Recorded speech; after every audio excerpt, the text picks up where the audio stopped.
With 76 selections in CSE 2022, Study IQ IS aims at providing high quality IS preparation at a very affordable cost.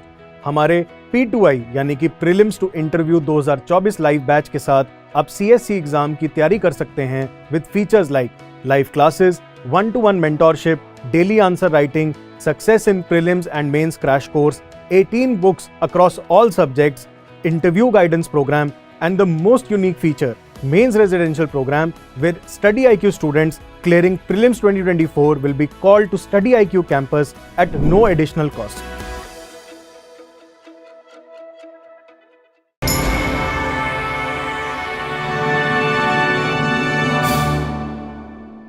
Hello, मेरा नाम अविनाव प्रकाश है और मेरी civil सेवा परीक्षा 2022 में 279 रैंक आया है।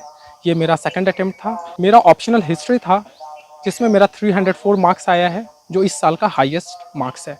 साथ ही साथ हिस्ट्री ऑप्शनल में जो पेपर 2 होता है मॉडर्न हिस्ट्री और वर्ल्ड हिस्ट्री का, उसमें मेरा 180 आया है, जो आज तक के पूरे यूपीएससी के हिस्ट्री में हिस्ट्री ऑप्शनल में इतना मार्क्स किसी का भी नहीं आया है। Now let's discuss about the strategy. इसमें हम लोग बात करेंगे मेनली कि हिस्ट्री का क्या इम्पोर्टेंट रोल रहता है जीएस में। तो सबसे पहले तो जो एसे का पेपर है, एसे कैसा भी एसे हो, आपको उसमें हिस्टोरिकल एंगल लिखने ही होते हैं। जैसे कि इस बार एक क्वेश्चन था कि poet are the legislator of the world, ठीक है। तो उसमें आप हिस्टोरिकल एंगल दोगे कि कैसे हम एंशियंट टाइम में देखते हैं कि पोएटिक जो पोएट्स होते थे, जैसे लोपामुद्रा वगैरह हो गए, या मेडिवल टाइम में भक्ति मूवमेंट्स और सूफी सेंट्स लोग जो होते थे, और मॉडर्न पीरियड में सरोजनी नायडू, रविन्द्रनाथ टैगोर कैसे नेशनलिज्म को लेकर, और ये सब। तो आप एक हिस्टोरिकल एंगल देते हैं किसी भी एसे में, वो आपका मतलब एक बहुत इंपॉर्टेंट रोल हिस्ट्री एसे में प्ले करती है। बात करते हैं अब जीएस पेपर का। तो जीएस पेपर 1 में 2022 में अगर आप देखें तो 6 से 7 क्वेश्चन हिस्ट्री पे ही था।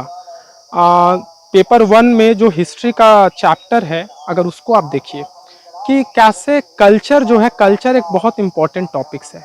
आप उसको जो कीवर्ड्स हैं, जैसे कल्चर है, तो आप देखिए पीवाईक्यू खासकर 2017 के बाद से कैसे क्वेश्चंस आ रहे हैं।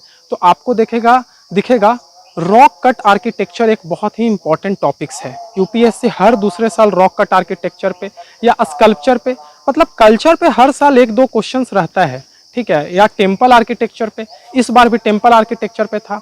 तो अगर आप हिस्ट्री को अच्छे से पढ़े हैं तो 6-7 क्वेश्चन मैटर करता है जीएस पेपर 1 में। ये आपको बहुत अच्छा नंबर जीएस पेपर 1 में दिलवा सकता है। आपको कुछ क्रिएटिविटी भी करना है। फॉर एग्जाम्पल, जैसे इस बार क्वेश्चन था मैप गुप्ता टेम्पल आर्किटेक्चर पे।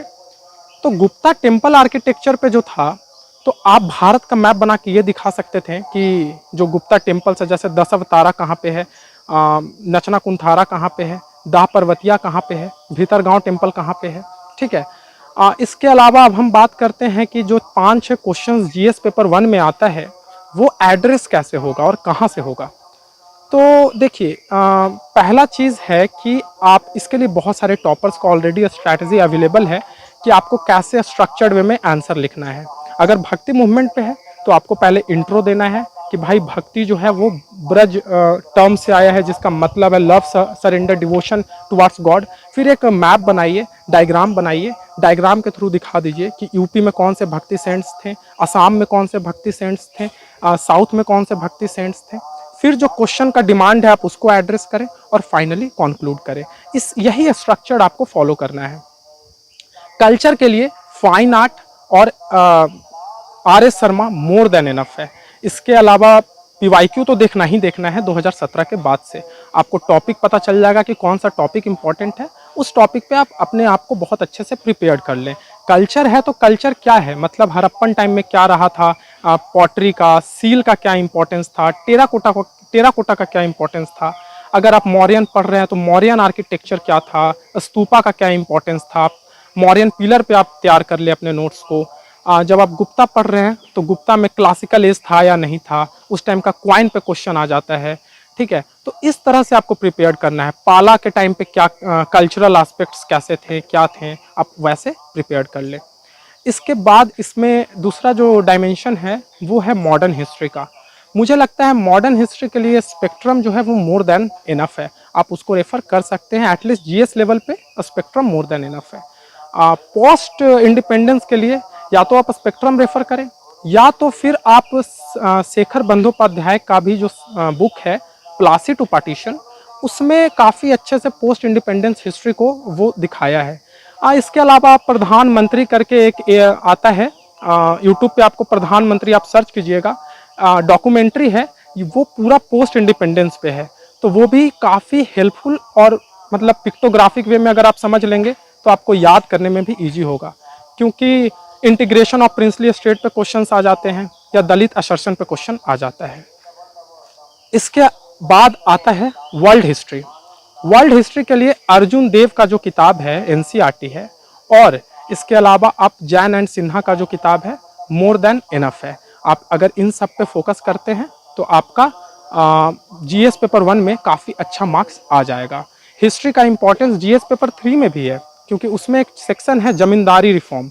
जमींदारी रिफॉर्म जब आप पढ़िएगा तो उसमें परमानेंट सेटलमेंट्स, रैयतवारी सिस्टम एक हिस्टोरिकल इवोल्यूशन है, और उसी का बाद में हम लोग जमींदारी रिफॉर्म गवर्नमेंट ऑफ इंडिया की थी, तो उसमें भी हिस्टोरिकल एंगल आ जाता है।